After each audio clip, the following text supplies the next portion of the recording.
refining that Poiboi performance video for several tech blogs now, but by a long shot, when watching that video, it's that contact transfer that is that high point for me, of seeing some trick that makes me go, whoa, what the hell just happened?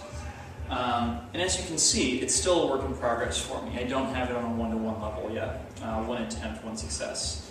But I feel like I know enough about how it works now that I can at least give you guys some idea. The ingredients of this, of course, are a contact roll that happens inside the forearm. You want to do this by essentially having your forearm at a 90-degree angle to the floor. You're holding your poi head in your hand and you're rotating your tether backwards. And when you let go of the poi, it should just simply roll onto your forearm and put the tether in a place where it's easy to catch, right? I usually do this slightly on a diagonal because I like having the poi head wind up here and the tether wind up inside my hand right here. However, doing this trick requires that the poi head actually stay on the inside of the arm rather than the outside, because otherwise it'll just roll straight over the back when you try and do the transfer. Ingredient number 2 is this contact roll that we've seen before, where you're rolling it over the back of your elbow onto your forearm and down onto your hand into the cradle, right? Here's why this is a challenge. You'll notice that right here, the tether's on the back side of my arm, and when I'm initiating this contact roll right here, the poi tether is closer to being on the outside of my arm. So as we're doing this transfer, it actually involves a little bit of, I guess, like for contact staff, this would be fishtailing, wherein you're switching from backside to front side as it rolls down.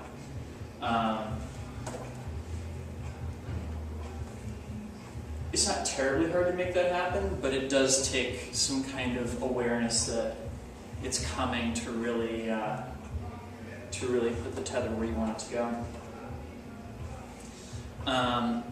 To initiate that switch from inside the forearm to outside the forearm, I'll totally confess that in a lot of cases I'm cheating on that by catching the poi actually in between my elbow and my body, so that when I switch around, there's a more stable base to roll down from.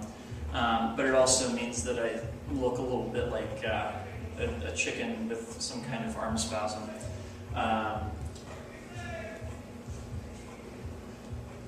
Ultimately, I think you want to get to the point where you can do that transfer out and keep a good amount of space between your chest and arm.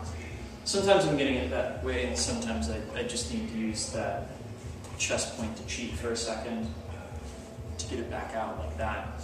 And granted, I mean, I think that in a lot of cases an audience isn't going to know the difference, but for your techie friends, they probably will. So just keep that in mind.